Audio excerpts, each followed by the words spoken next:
dans l'alimentation des humains, nous avons nécessairement et obligatoirement besoin des macronutriments. On a besoin des protéines, on a besoin des glucoses, les sucres, et on a besoin des huiles, les lipides. Et de plus en plus, il y a des campagnes qui fustigent les huiles et qui démontrent que les maladies de civilisation sont nées à partir des huiles. Ce n'est pas faux. Mais quand on n'attaque pas les huiles végétales et l'huile qui nous a été donnée par la nature gracieusement. Aujourd'hui, nous allons vous expliquer ce que c'est que l'huile saturée, l'huile insaturée, les omégas, et nous allons savoir à la fin c'est dans quelles circonstances l'huile nous rend malade. Aujourd'hui, nous allons faire un peu de chimie organique.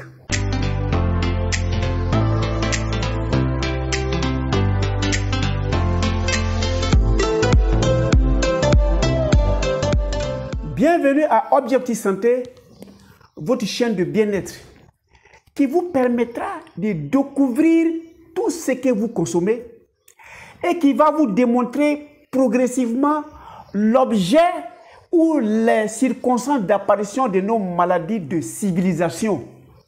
De plus en plus, les gens orientent l'esprit de la population vers des raisons des maladies de civilisation qui ne sont pas vraies. On fait croire à la population que c'est l'huile qui est à la base de beaucoup de maladies de civilisation. Ça, je m'inscris en faux. Et l'huile qui est à la base de nos maladies de civilisation, c'est nous-mêmes qui reconstituons cette huile-là pour que ça devienne des bombes toxiques pour notre destruction. Je suis docteur nature. Je m'avais vous donner les réalités de la nature. Si vous les appreniez aussi simplement possible et que vous les appliquez, vous vivrez aussi longtemps possible. Alors, acide gras, ça veut dire quoi exactement? Si vous écoutez bien, on dit l'acide qui est gras. Ça veut dire de l'huile qui a dans sa constitution originelle un peu d'acide. Donc, une légère acide dans du gras, les font l'acide gras. Et ceci est la configuration de l'huile. Mais la configuration ou la constitution de l'huile n'est pas différente de la constitution de la terre, ce n'est pas différent de la constitution de la plante, ce n'est même pas différent de notre constitution. J'ai dit dans les vidéos antérieures que je répète, la terre que vous voyez a du carbone, a de l'hydrogène et de l'oxygène, la terre. C'est en ce sens qu'on l'appelle les sels minéraux. Dans l'ensemble des sels minéraux qui constituent notre terre, nous pouvons en soustraire le carbone, l'hydrogène et l'oxygène dans la terre. Notre plante qui est dans la terre et qui retire les sels minéraux pour grandir, va tirer le carbone qui est dans la terre, va tirer l'hydrogène qui est dans la terre, va tirer l'oxygène de la terre. Alors comme nous ne pouvons vivre sans manger, quand nous allons manger les feuilles, quand nous allons manger les herbes, quand nous allons manger les arbres et les herbes vont nous donner le carbone qui fait la constitution, l'hydrogène qui fait la constitution et l'oxygène qui fait la constitution. Donc en nous, on a du carbone, on a de l'hydrogène, on a de l'oxygène qu'on a pris chez la plante. La plante a pris le carbone, l'hydrogène et l'oxygène dans la terre. Et nous respirons dans l'air ambiant le carbone, l'hydrogène et l'oxygène. Et ces différentes huiles que vous avez ont du carbone, de l'hydrogène et de l'oxygène. Donc la constitution que la terre a, c'est la même constitution que vos plantes ont, c'est la même constitution que l'homme a, c'est la même constitution que les huiles que je présente ici ont. Ça, c'est l'extrait de l'huile de palmier. Celui-là, c'est l'extrait de l'huile de cocotier. Et ça, c'est l'extrait de l'huile de tournesol. Il y a l'huile de betterave, il y a l'huile d'arachide, il y en a tout. J'ai pris des exemples. Et nous allons aujourd'hui faire un peu de chimie. Ne vous embrouillez pas, ce serait très simple à comprendre. Nous allons faire un jeu. Partout où vous allez voir vert là, dans vos têtes, c'est du carbone. Donc, on a représenté le carbone par la couleur verte. Donc, quand vous voyez ça ou ça, sachez que c'est du carbone. Seulement que le carbone a 4 bras.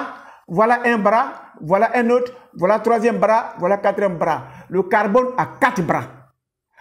Ici, là, il a constitué ces bras-là, mais il a mis 2 bras ici ensemble, 2 bras ici ensemble, ça fait encore 4. Donc, le carbone, il a 4 bras, il est capable d'attraper 4 choses. Vous vous imaginez, quand vos pieds sont aussi des bras, vous avez 2 autres bras, donc vous pouvez attraper 4 choses. Le carbone a la capacité d'attraper 4 autres molécules librement, parce qu'il a 4 bras. Voilà ce que c'est que le carbone. Quand nous allons faire nos expériences, mettez dans vos têtes, la couleur verte c'est le carbone, et vert c'est le carbone, et le carbone a 4 bras.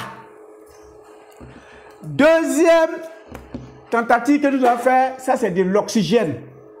Bon, ne tenez pas compte, tu vois que les deux sont les couleurs rouges, c'est ceux qui ont fait le découpage pour l'expérience, qui ont fait comme ça. L'oxygène, lui, il a 2 bras. Il a un bras à droite, un bras à gauche. Il est capable d'attraper à gauche et à droite. Et il est capable aussi d'attraper une seule chose avec les 2 bras. Donc voilà les 2 capacités de l'oxygène que vous avez dans l'air, que vous respirez, que vous avez dans vos huiles, que vous avez dans vos plantes, que vous avez dans vos terres. Troisième, ça c'est de l'hydrogène qu'on va représenter en jaune. Et lui, il a un seul bras. Alors, pour fabriquer l'huile là, il faut que les 3 se composent. Et ils ont une manière de se composer. Si vous comprenez comme ça, ça va aller. Il y a la colonne vertébrale de l'huile que vous voyez. Et cette colonne vertébrale, c'est la représentation des couleurs vertes qui sont les carbones qui ont 4 bras. Ça, retenez comme ça. Maintenant, il y a l'oxygène aussi qui va se retrouver, qui lui, il a 2 bras. Et il y a l'hydrogène qui a 1 bras.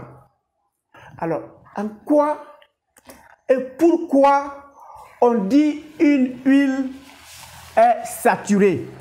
Pour savoir qu'une huile est saturée, nous allons regarder la représentation d'une huile saturée. Voilà comment la molécule de l'huile se présente.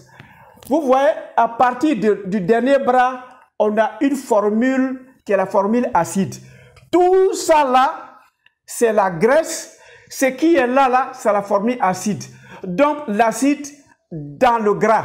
Donc, acide dans le gras, ça vous permet de trouver le nom de l'acide gras. Donc, voilà la représentation de notre huile pour la compréhension. J'ai dit à l'introduction, tout ce qui est vert est du carbone et c'est la colonne vertébrale. Et il a 4 bras. Donc voilà un bras qui attrape un oxygène là-bas, un autre bras, deuxième bras qui attrape l'oxygène ici, troisième bras qui attrape l'oxygène ici, et puis le 4e bras va attraper l'autre carbone qui est devant. Donc l'autre carbone qui est devant va sortir un bras pour attraper le carbone qui est à l'avant, il va sortir un autre bras pour attraper l'autre carbone qui est à l'arrière. Les 2 autres bras restants, celui qui en haut va attraper un hydrogène, celui qui en bas va attraper un hydrogène.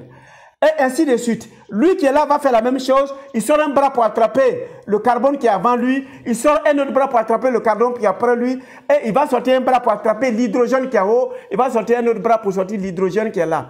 Et c'est comme ça la chaîne du fait. Arrivé à ce niveau, voilà notre gras. Maintenant, comme c'est de l'acide gras, voilà la constitution de l'acide. Il va sortir un bras pour attraper un oxygène.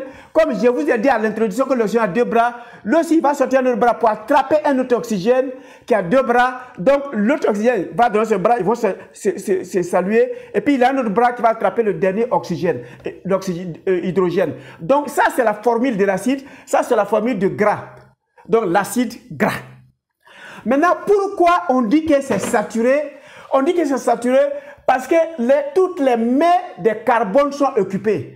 La main qui est en haut est occupée, la main qui est ici a attrapé quelque chose, la main derrière a attrapé quelque chose, la main qui est devant a attrapé son frère carbone.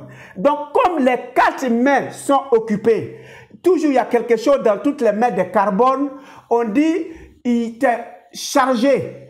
Toutes les mains sont occupées Et dans le jargon chimique, on dit c'est saturé, tout simplement. Donc, l'huile qui est ici est saturée, c'est comme ça que ça se présente. L'huile qui est ici aussi est saturée, c'est comme ça que ça se présente. Ça, c'est les huiles du palmier. L'huile qui est ici, c'est l'huile de cocotier, est saturée. C'est comme ça aussi que ça se présente. Donc, on ne peut pas dire qu'une huile qui a attrapé suffisamment d'oxygène, qui a attrapé l'oxygène, est une huile dangereuse. Non, c'est nous les humains qui allons transformer cette huile en danger. Comment? Ben, nous allons découvrir. Réalisez que ça, c'est saturé parce que tous les bras du carbone sont occupés. C'est ça qui est l'acide saturé, l'acide gras saturé ou bien l'huile saturée. Deuxième cas de figure, on peut trouver l'acide gras monoinsaturé. Ça veut dire qu'il y a une seule main qui est occupée. Voilà l'exemple. Ici, là, vous allez découvrir que c'est ici seulement ils se sont attrapés avec deux mains. Cette fois, au lieu d'avoir une main qui va attraper, une main qui va attraper, lui, il a pris ces deux mains-là qui a attrapé celui-là. Évidemment, pour se faire attraper, lui aussi, il a pris ces deux mains pour attraper. Donc, dans la chaîne, c'est une seule fois ça se produit. Donc, comme ça se fait une seule fois, on dit mono-insaturé. Mais pourquoi on dit que c'est mono-insaturé? Vous qui êtes en face de moi, vous sortez vos deux mains, j'attrape vos deux mains, vous attrapez vos deux mains. En principe, on est solidement attachés entre nous les humains. Mais chez les molécules là, c'est différent.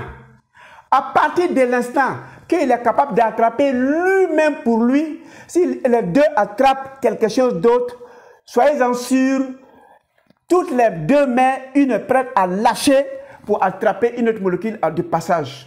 Donc, quand les deux individus s'attrapent, ils s'attrapent solidement à les deux mains, mais quand ce sont les molécules, quand ce sont les atomes, c'est différent, parce que ça devient instable, ça devient insaturé, parce qu'à chaque instant, une des mains peut lâcher l'autre pour attraper une molécule de passage. Donc, comme ça se fait une seule fois, on dit mono-insaturé. Ça veut dire que quoi? Ceux-là peuvent se laisser, les deux mains-là peuvent se laisser et puis attraper une molécule de passage. Et c'est ce qui va parler d'oxydation. Celui-là peut lâcher la main de lui-là, donc il va attraper quelque chose de passage, l'autre aussi peut attraper. Mais comme ça se fait une seule fois, on dit mono-insaturé. Donc vous allez sentir que la chaîne, comparativement au premier élément qui est là, est un peu différent. On a toutes les dents, ici il y a deux dents qui manquent. Donc ici là c'est mono-insaturé, ici là c'est saturé. Voilà. Maintenant il peut arriver qu'on a de l'acide gras polyinsaturé. Cette fois, la zone de rattrapage va aller croissant. Si nous regardons celui-là, on regarde ici que celui-là, il y a une main pendant, il pouvait attraper s'il a laissé les deux mains, il a attrapé celui-là. Lui, là, carrément, ce carbone-là, carrément, elle a pris deux mains pour attraper le carbone à sa droite et les deux autres mains pour attraper le carbone à sa gauche. Mais soyez sûr, à chaque instant, quand il voudrait, il va lâcher celui-là pour attraper une molécule de passage. Donc, il est 2 fois, 3 fois insaturé, donc on dit il est polyinsaturé. Voilà d'où vient ce langage. Plus le carbone attrape l'autre carbone avec ses deux mains, plus la molécule est instable, elle est capable à tout instant de changer, de faire une transformation. Alors qu'il est difficile qu'il y ait une transformation à ce niveau-là. Maintenant, comment retrouver pour nous les profanes que lui, il est mono-insaturé, lui, il est polyinsaturé? Très souvent, c'est plus facile. Vous allez réaliser que ceux-là sont plus lourds que celui-là. Lui, là, il est mono-insaturé, il est léger.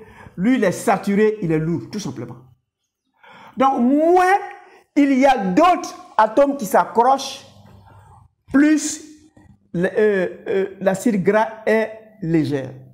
Voilà comment ça se fait.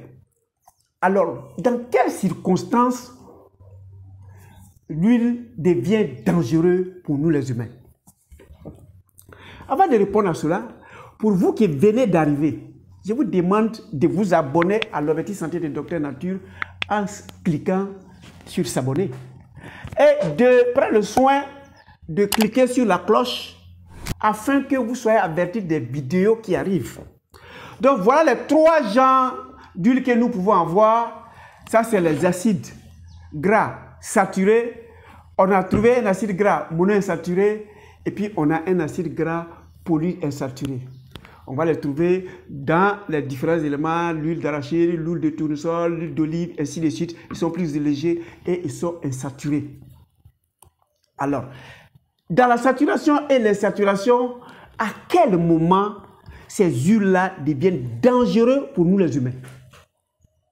C'est à partir de l'instant que nous les humains, on croit qu'on est doué d'intelligence, on va se servir de ces huiles-là pour s'enrichir.